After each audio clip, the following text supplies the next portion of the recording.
अस्सलाम वालेकुम, hi and hello, welcome to the N sports pulse. आप लोग देख रहे हैं एन स्पोर्ट्स पल्स। मुझे अनुजाया कहते हैं, आपको क्या कहते हैं बिल्कुल आप हमें बता सकते हैं मैसेज करके, कमेंट करके। और जी कैसे हैं आप सब, क्या हाल हवाल है हमारे सबके सब व्यूअर्स के। प्रोग्राम का आगाज करते हैं और प्रोग्राम में there is too much to talk about. और आज बेसिकली फोकस होगा ना मेरा आईपीएल पे होगा, क्योंकि आईपीएल का 2025 will be a very big year, क्योंकि इसमें मेगा ऑक्शन होनी है और जो फ्रेंचाइजीज हैं उनके कुछ कंसर्न्स हैं, उनकी कुछ डिमांड्स हैं, उस हवाले से बात करेंगे। जो प्लेयर्स हैं उनका कुछ आप तब्दीली देखेंगे प्लेयर्स में। कई ऐसे बड़े नाम हैं जो कि अब अपनी उन फ्रेंचाइजीज से नहीं खेलते हुए हमें दिखाई देंगे 2025 में, जहां से हम उन्हें खेलते हुए देखते आ रहे हैं। सो 2025 will be a year of IPL, जहां पे हमें बहुत सी फ्रेंचाइजीज एक नए फेस के साथ दिखाई देंगी। तो इस हवाले से बात करेंगे जनाब। और पेरिस ओलंपिक्स का आगाज बिल्कुल हो चुका है और इसमें इंडिया की बात करें तो इंडिया का जो पेरिस ओलंपिक्स का सफर है वो आज से शुरू होने जा रहा है आर्चरी से। और जनाब फुटबॉल फैंस के लिए भी पेरिस ओलंपिक्स में ऑफ कोर्स मैच तो है ही है, मैच तो देखा ही हमने, लेकिन उसके साथ साथ मैच में जो बड़े ट्विस्ट और टर्न्स थे अर्जेंटाइन वर्सेस मोरक्को, उसे भी यकीनन आपने एंजॉय किया होगा। हम भी बात करेंगे कि ये जो क्वाटिक मैच था जो कि आखिर में आके इतना इंटरेस्टिंग हो गया, क्या हुआ उसमें, थोड़ा सा प्रोग्राम में इसका जिक्र करेंगे। पाकिस्तान में जनाब क्रिकेट की बहाली की बड़ी बड़ी बातें तो होती हैं, अभी भी हो रही हैं। मोहसिन नकवी जो हैं कर भी रहे हैं। पास्ट में अभी कुछ टाइम पहले बहुत बड़ा उन्होंने वो क्या कहते हैं ना एहतमाम किया था मीटिंग का, कि जिसमें फॉर्मर प्लेयर्स को बुलाया गया, डोमेस्टिक की बड़ी बड़ी बातें हुई जी, बड़ा पैसा उसके लिए अलग से रखा गया, लेकिन वो कहीं हमें दिखाई नहीं दे रहा। अभी ये जो डिस्ट्रिक्ट लेवल पे क्रिकेट हो रही है उसके बड़े बुरे हालात हैं। इस हवाले से बात करेंगे। एशिया कप के जो सेमीफाइनलिस्ट हैं वो डिसाइड हो गए हैं, सो वुमेन्स क्रिकेट पर भी बात रहेगी। तो आइए जल्दी से प्रोग्राम का आगाज करते हैं। प्रोग्राम का आगाज करते हैं जनाब हम आईपीएल से। आईपीएल में 2025 में जैसे कि हम सब जानते हैं मेगा ऑक्शन होगी, और अब जो फ्रेंचाइजर्स हैं, जो ऑनर्स हैं, उनका ये भी मुतालबा है, उनकी ये भी डिमांड है कि भाई ये जो मेगा ऑक्शन का टाइम है इसको 5 साल किया जाए, ये 5 साल के बाद होनी चाहिए, बजाय कि आप 3 साल के बाद करें। क्योंकि इस तरह से जो टीम्स हैं उनका कहना है कि ज़्यादा कंटिन्यूटी के साथ लीड कर सकती हैं और ज़्यादा अच्छे से और ज़्यादा श्योरिटी के साथ वो अपने प्लेयर्स को पिक कर सकते हैं और उनको आगे जाके फ्यूचर में उनके लिए प्लानिंग कर सकते हैं। और जनाब इसके अलावा जो मज़ीद बातें फ्रेंचाइजर्स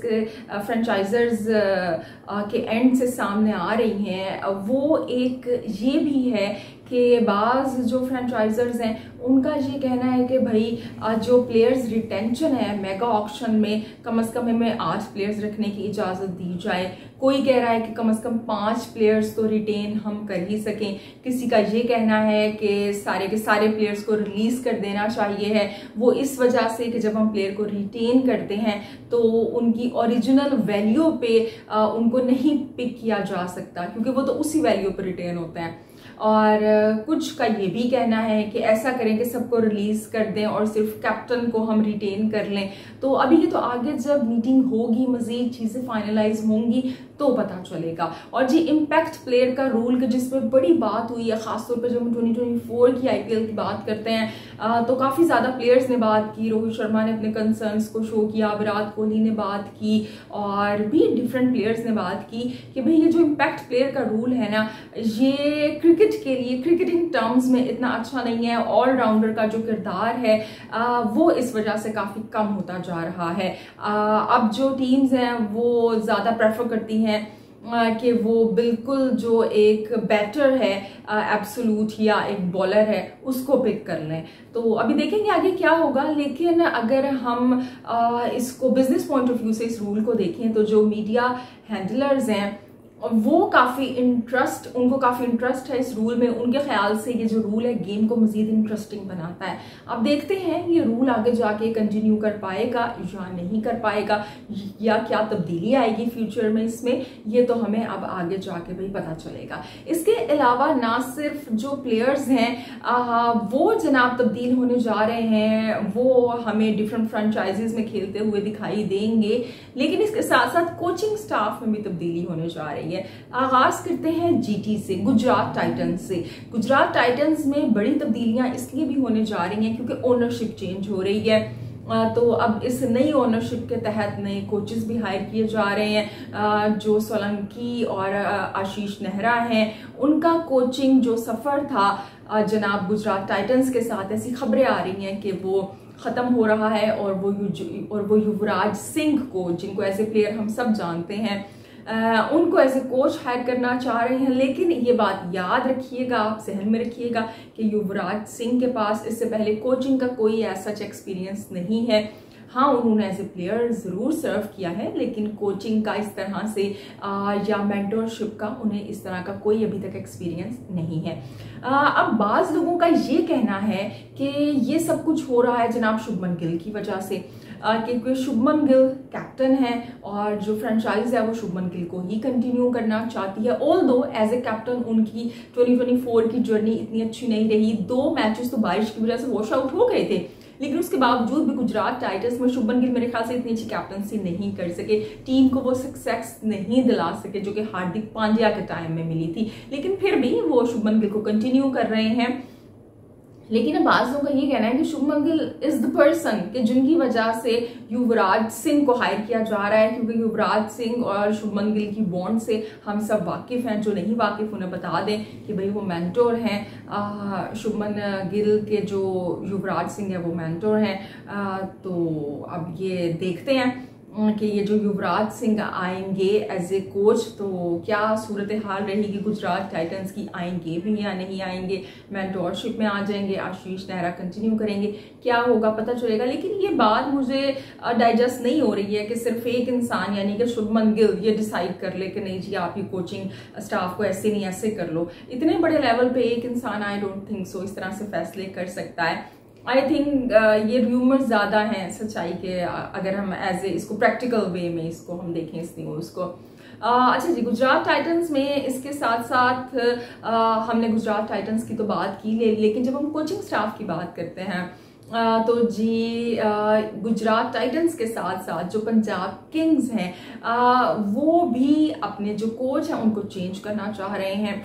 जो उनके ऑस्ट्रेलियन कोच रहे हैं 2 साल का, जिनके साथ उनका कॉन्ट्रैक्ट था, ट्रेवर बेलिस, वो इस कॉन्ट्रैक्ट को they are not likely to renew it, वो इसको रिन्यू नहीं करना चाह रहे पंजाब किंग्स, क्योंकि पंजाब किंग्स जो है वो प्लेऑफ में भी क्वालिफाई नहीं कर पा रही है। कोई लास्ट टाइम भी अभी जो 2024 में भी इतनी अच्छी परफॉर्मेंस नहीं रही। लेकिन अब अगर मैं ये देखूं कि इससे पहले तो अनिल कुंबले थे, उनके इंडियन कोच ही थे, तब भी कोई इतनी अच्छी परफॉर्मेंस नहीं थी टीम की। अब बास टीम्स का ये भी मानना है कि क्योंकि जो इंडियन कोच हैं वो ज़्यादा अच्छे से लीड कर रहे हैं फ्रेंचाइजीज को, चाहे आप आशीष नेहरा को देख लें गुजरात टाइटंस में वो जिस तरह से उन्होंने लीड किया, और या आप KKR में देख लें वो जिस तरह से KKR में गौतम गुलाटी ने कि जिस तरह से मेंटोरशिप की, और जनाब चंद्रकांत पंडित और गौतम गंभीर की जो जोड़ी थी उन्होंने वो जिस तरह से KKR को लीड किया। तो अब ये भी खबरें आ रही हैं कि जो टीम्स हैं वो इंडियन कोचेस की जानिब जा रही हैं, और दिल्ली कैपिटल्स ने भी इसी वजह से जो अपना 7 साल पुराना रिश्ता था रिकी पॉन्टिंग से उसको तोड़ दिया है, वो भी किसी इंडियन कोच की जानिब जाना चाह रहे हैं। ये बड़ी अच्छी बात है कि आप इंडियन कोचेस के जानिब मूव ऑन हो रहे हैं, क्योंकि ये जो इंडियन कोचेस हैं IPL के जरिए बड़े अच्छे से आप देखेंगे कि खिलाड़ी तो हमारे सामने आते ही हैं, लेकिन कोचिंग में भी हमें नए नए नाम मिलेंगे। अब गौतम गंभीर को जो हायर किया गया है इंडिया का कोच, वो उनकी KKR की परफॉर्मेंस की वजह से ही हायर किया गया है, इसमें कोई दो राय नहीं है।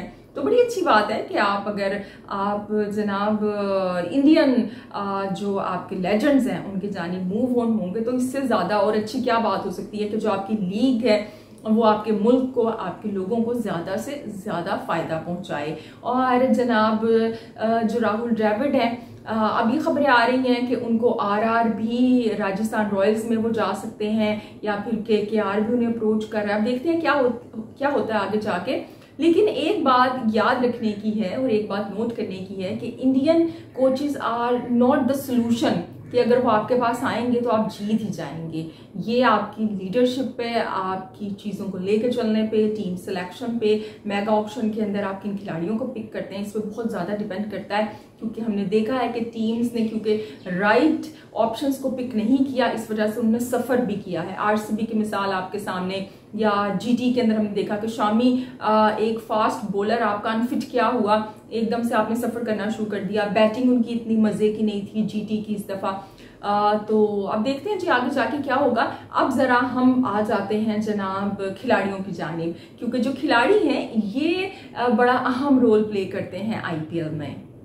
क्योंकि जो फैंस हैं वो अपने जो सुपरस्टार्स हैं कि जिनसे वो मोहब्बत करते हैं, जो क्रिकेटर्स हैं, उनसे ज़्यादा लॉयल हैं as compared to the franchises. इसकी ताज़ा तरीन मिसाल आपके सामने हार्दिक पांड्या की है, या आप जनाब धोनी को देख सकते हैं कि धोनी से क्योंकि लोग मोहब्बत करते हैं, उनको इतना पसंद करते हैं कि मैंने देखा है कि जब सीएसके का मैच होता है, चाहे वो उनके अपने होम ग्राउंड में है या वो कहीं और जाके खेल रहे हैं, तकरीबन 80 to 70% क्राउड होम ग्राउंड में तो 100% सपोर्ट, लेकिन अगर वो कहीं बाहर जाके खेल रहे हैं तो धोनी की वजह से 80 to 70% सपोर्ट सीएसके को ही मिलती रही है।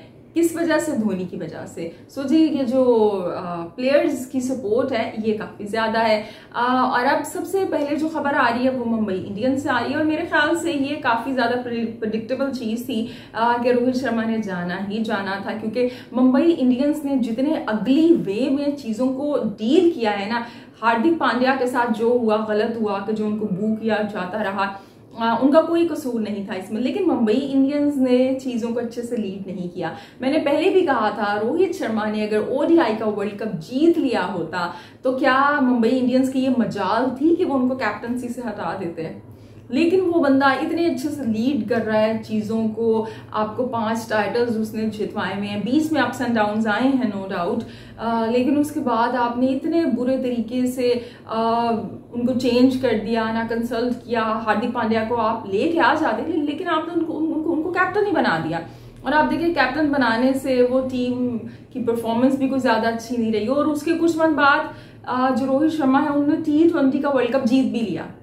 तो अब ये सारी जो चीज़ें हैं ना कि फ्रेंचाइजेस बाज़ दफ़ा सोचते नहीं हैं, ये बिजनेस माइंड्स होते हैं, और बाज़ दफ़ा बड़ी ये ना क्या कहेंगे ना वियर्ड किस्म के या एब्सर्ड किस्म के डिसीजन कर जाते हैं। और मुंबई का रोहित शर्मा को कैप्टनसी से हटाने का एक ऐसा ही वो डिसीजन था। तो जो रोहित शर्मा के जाने की खबरें आ रही हैं, ऑफ कोर्स अब जब रोहित शर्मा जाएंगे मेगा ऑक्शन से पहले तो उनके काफ़ी ख़रीदार जो हैं वो मार्केट में मौजूद हैं, जिसमें लखनऊ का नाम भी है और जिसमें दिल्ली कैपिटल का नाम भी है और केकेआर का नाम भी आ रहा है।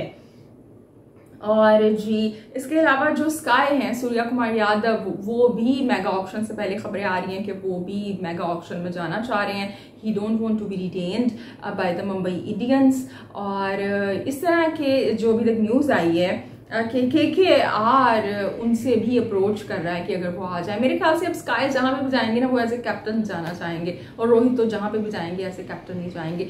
बुमराह की भी खबरें आ रही हैं, लेकिन बुमराह का अभी कितना कंफर्म है वी डोंट नो।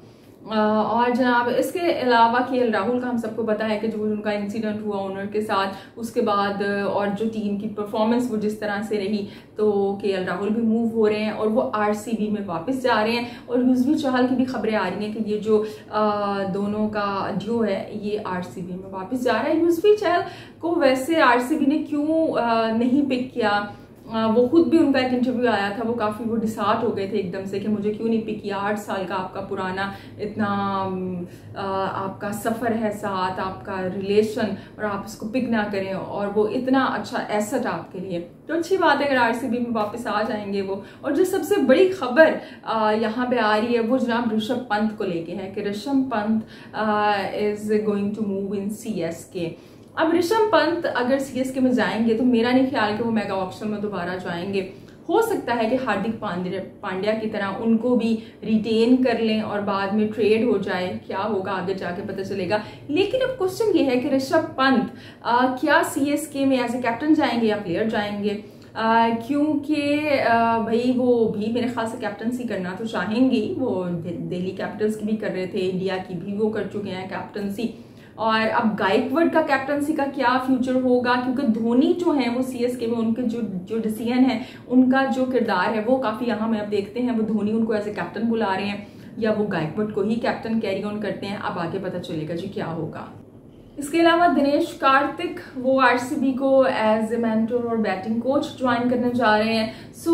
काफ़ी तब्दीलियां देखेंगे इस ये जो 2025 की IPL है, मेगा ऑक्शन के बाद जो टीम्स हमारे सामने आएंगी वो डिफरेंट फेसेस के साथ आएंगी, डिफरेंट कॉम्बिनेशंस के साथ आएंगी। तो फैंस तैयार रहें तब्दीलियों के लिए, क्योंकि बाज़ बार जब चेंजिंग्स होती हैं, तब तब्दीलियां होती हैं, तो फैंस उसको इतना आसानी से एक्सेप्ट नहीं करते हैं, हम सब इस बात से वाकिफ हैं। तो अभी ये देखें मेगा ऑक्शन होगी, क्या होगा ये आगे जाके पता चलेगा। हमने कहा कुछ IPL पे बात करते हैं, क्योंकि IPL की काफ़ी खबरें आ रही थी और प्रोग्राम में वो डिस्कस हम नहीं होने कर पा रहे थे। इसके अलावा अब जनाब ओलंपिक्स की बात करें तो वो जो मोरक्को और अर्जेंटाइन का ओलंपिक्स 2024 का ओपनिंग फुटबॉल मैच रहा, वो काफ़ी क्वाटिक तो रहा, उसके साथ बड़ा इंटरेस्टिंग रहा, क्योंकि पहले 2 गोल मोरक्को ने किए और फिर उसके बाद एक्चुअली वो जो फैंस का, मुझे कोपा अमेरिका का फाइनल याद आ गया, वो कोलंबिया को भी जो हराया था 1-0 से अर्जेंटाइन ने, उसमें तो ऐसा हुआ था ना कि fans were trying to invade in the stadium, तो वो काफ़ी पुलिस आ गई थी और कंट्रोल करना मुश्किल हो गया था। लेकिन यहाँ पे तो भाई वो फैंस स्टेडियम में आ गए थे, दे इन्वेड इनटू द ग्राउंड, यानी वो ग्राउंड पे चले गए कि जिसकी वजह से मैच को रोकना पड़ा। फिर और पहले 2 मोरक्को ने गोल किए, फिर अर्जेंटाइन ने 2 गोल किए, फिर वो हालात इतने ख़राब हो गए कि उन्होंने स्टेडियम को खाली करवाया कि चले भाई वापस से खाली करें और फिर हम 3 मिनट की गेम करवा के फिर फैसला कर लेते हैं कौन जीता है। लेकिन जनाब जब गेम रिज्यूम हुई, वो दोबारा से प्लेयर्स आए, तो वो पता चला कि जब दोबारा चेक किया गया तो कि वो जो अर्जेंटाइन का एक गोल था उसको कैंसिल कर दिया गया और इस तरह से ये जो मैच था ये मोरक्को ने 2-1 से जीत लिया। मैसी काफ़ी उनकी स्टेटमेंट आई कि अनबिलीवेबल, वो काफ़ी हैरान कि हमारे साथ क्या हो गया। तो अब ये फुटबॉल के अंदर इस तरह के ये जो टर्निंग्स आ रही हैं, इस तरह का ये जो क्वास हो रहा है या इस तरह का जो मैस क्रिएट हो रहा है, ये मेरी समझ से बालातर है, क्योंकि एक बहुत बड़ी गेम है कि जिसको दुनिया में लोग सबसे ज़्यादा देखते हैं, सबसे ज़्यादा पसंद करते हैं। तो मेरे ख्याल से इसको ज़्यादा अच्छे तरीके से ऑर्गेनाइज किया जा सकता है। और भाई अब इसके साथ साथ अब हम बात कर लेते हैं पाकिस्तानी क्रिकेट की। पाकिस्तान क्रिकेट की जनाब हम बात करें, इससे पहले कि जो PCB में जो चल रहा है, खासतौर पर डोमेस्टिक क्रिकेट को लेकर जो कारनामे अंजाम दिए जा रहे हैं, इतनी बड़ी बड़ी बातें की गई थी, खिलाड़ियों को बुलाया गया था, मोहसिन नकवी की जानिब से चाय पिलाई गई थी, बिस्किट खिलाए गए थे, केक खिलाए गए थे, उनसे मशवरे लिए गए थे, लेकिन हो वही रहा है जो इतने अरसे से होता चला आ रहा है। बल्कि मुझे ऐसे वो लग रहा है कि चीज़ें मजीद वर्स हो रही हैं। इन पर आपसे बात करेंगे, लेकिन पहले एशिया कप पे बात कर लेते हैं जो वुमेन्स का जारी है। जो सेमीफाइनलिस्ट की टीमें हैं वो सामने आ चुकी हैं, India versus Bangladesh and Pakistan versus Sri Lanka. अब पाकिस्तान की जो वुमेन्स हैं उनका सही इम्तिहान है कि जब आपके सामने मुश्किल टीम आएगी, टफ कंडीशंस आएंगी, तो आप कैसे खेलेंगी। अब होगा जनाब प्रेशर का इम्तिहान, अब होगी स्ट्रेटजी मेकिंग, अब होगा प्रैक्टिकल, क्योंकि इससे पहले तो आप बड़ा कन्विंसिंगली UAE और नेपाल को हरा के आई हैं, लेकिन अब देखना है कि जब बड़ी टीम आएगी तो उसके सामने आप कैसा खेलेंगे। ऐसा हो सकता है कि अगर पाकिस्तान की टीम ऑफ कोर्स श्रीलंका को हराने में कामयाब हो जाए तो आप फाइनल फिर से इंडिया वर्सेस पाकिस्तान का देख लें। बाज़ लोग कह रहे होंगे कि वहाँ पे भी तो बांग्लादेश है, भाई वो भी तो इंडिया को हरा सकती है, लेकिन मेरा नहीं ख्याल, nothing to take away from Bangladesh, अच्छी टीम है, हरा के आ रही है, वो भी अच्छा परफॉर्म करके आ रही है। लेकिन इंडिया की टीम वो जिस वक्त इस फॉर्म में है, वो जिस तरह से परफॉर्म कर रही है, आई डोंट थिंक सो कि इंडिया को कोई फिलहाल फाइनल में जाने से रोक सकता है, सिवाय उनके अगर वो कुछ खुद गबल्ला वगैरह ना कर दें तो। बाकी तो इंडिया का मुझे ऐसे वो लगता है कि फाइनल तो छोड़ें, जो इंडियन वुमेन्स है वो एशिया कप भी जीतने वाली हैं। बहरहाल अभी आगे जब मैचेस होंगे तो पता चलेगा। और जो पाकिस्तानी टीम है उसको हम बेस्ट ऑफ लक कहेंगे कि भाई आप अच्छा परफॉर्म करें और आगे जाएं टूर्नामेंट में, फाइनल खेलें और बल्कि जीत के भी आएँ। और जनाब जब पाकिस्तान की हम क्रिकेट की बात करते हैं कि जैसे मैंने कहा कि बड़ी बड़ी बातें की गई थी और जनाब फिटनेस को बड़ा क्राइटेरिया बना दिया गया। एक तो हमारे यहाँ पता नहीं क्या है कि जो भी काम करेंगे ना वो सिर्फ इस तरह का करेंगे कि आप उसकी सिर्फ उसमें बातें तो कर सकते हैं, जब हम प्रैक्टिकल देखने को जाएंगे तो कुछ भी नहीं होगा। अब आपने फिटनेस का इतना शोर मचाया, फिटनेस कंपलसरी है। आपके पास जो खिलाड़ी बेचारे आ रहे हैं उनको देने के लिए पानी नहीं है और आप फिटनेस की बातें कर रहे हैं।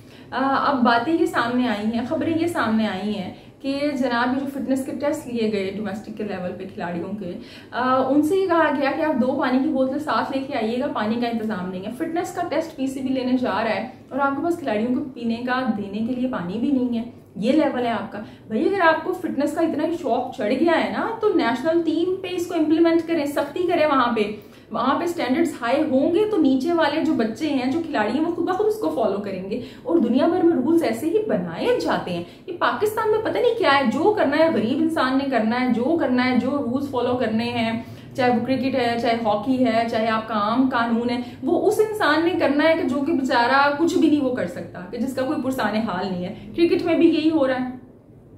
अभी जो डिस्ट्रिक्ट लेवल के ऊपर जो टूर्नामेंट्स हो रहे हैं, जो क्रिकेट हो रही है, वहां पे इतने बुरे हाल हैं, इतनी गर्मी है, और बजाय ये कि आप उनका ख्याल रखें खिलाड़ियों को, उनके पास आपको देने के लिए पानी भी नहीं है। हत्ता कि बाज़ लोग तो ये भी कह रहे हैं कि जो कोचेज हैं उनको, जो लाहौर का कोच है उसको लाहौर से बाहर भेज दिया गया, और जो बाहर वाला कोच है वो लाहौर आ रहा है, आप उसको पैसे भी नहीं पे कर रहे हैं कोई, वो रिहाइश का इंतजाम भी बेचारा अपना खुद करेगा। तो ऐसे में क्या आपने तब्दीली लेके आनी है, क्या इन बच्चों ने खेलना है और किस तरह से आगे आना है जब आप उनको पैसे भी नहीं दे रहे हैं, कॉन्ट्रैक्ट्स भी देने को आपको दिल नहीं कर रहा, और महंगाई वैसे ही इतनी है। तो कैसे आपकी क्रिकेट के अंदर नए फेसेस आएंगे, नए चेहरे आएंगे, टैलेंट सामने आएगा? बल्कि इस तरह तो यही होगा कि जब लोगों के पास रिसोर्सेज नहीं होंगे, वो दिल बर्दाश्ता हो जाएंगे आपके इन फेक स्टैंडर्ड्स की वजह से, वो छोड़ देंगे क्रिकेट, वो चले जाएंगे। बहुत अच्छे प्लेयर्स पास्ट में भी हमने खोए हैं और प्रेजेंट में भी ऐसे हो सकता है। अभी जो खुर्रम नियाजी डायरेक्टर हैं, जो कि पहले डीसी थे जहलम के, कि जिनको लेके आए मोहसिन नकवी, वो क्या कर रहे हैं? उनको नहीं पता कि क्या हो रहा है। सिर्फ एसी वाले कमरों में बैठ के आपने क्या पॉलिसीज बनानी होती हैं? ये नदीम खान जो इतने अरसे से पाकिस्तानी क्रिकेट से एसोसिएटेड है, मोइन खान के भाई हैं, ये क्या कर रहे हैं? ये एनसीए के डायरेक्टर, जूनियर लेवल पे डायरेक्टर। आखिर जब आपने कुछ करना है ही नहीं तो आप बैठे हुए क्यों हो कुर्सियों के ऊपर? बंदे को खुद को शर्म आती है कि चलो दुनिया को दिखाने के लिए कुछ कर लेता है। इनमें तो इतनी शर्म भी नहीं है कि दुनिया को दिखाने के लिए ही कुछ कर लें। तो इस लेवल के साथ तो मुझे तो नहीं वो लगता पाकिस्तान के क्रिकेट में कोई भी तब्दीली आने वाली है। और मोहसिन नकवी को सोचना चाहिए है कि ये कोई उनका पॉलिटिकल प्रोग्राम नहीं है, कोई पॉलिटिकल कैंपेन नहीं है कि जहां पे वो बड़ी बड़ी तकरीरें करेंगे। यहाँ पे वो काम करें और अपनी वर्थ को प्रूव करें। बातें करने वाले बहुत से लोग हैं, बातें तो मैं भी अभी कर रही हूँ यहाँ पे, तो उनमें और मुझ में कुछ तो फर्क हो। बातें करने से कुछ फायदा नहीं होता है। जिनका बातें करने का काम है उनको करने थे, वो हमें करने थे। आप काम करें कि हम आपकी प्रेज करें, इस तरह के काम करें, हम मजबूर हो जाएं आपकी तारीफ करने पे, क्योंकि अल्टीमेटली हम पाकिस्तान का भला चाहते हैं। पाकिस्तान चाहते हैं कि हमारी क्रिकेट, हमारी हॉकी, हमारी जो स्पोर्ट्स है वो तरक्की करें। तो जनाब अब देखते हैं मोहसिन नकवी फ्यूचर में ये जो उन्होंने बड़े बड़े दावे किए हैं इस पर कितना इम्प्लीमेंट कर पाएंगे। बहरहाल जी, ये आज का प्रोग्राम था। अब आप लोगों से कल मुलाकात होगी। अपना ढेर सारा ख्याल रखिएगा, फीडबैक जरूर दीजिएगा, हंसते मुस्कुराते रहिएगा, क्योंकि आप मुस्कुराते हुए बहुत अच्छा लगते हैं। अल्लाह निगहबान।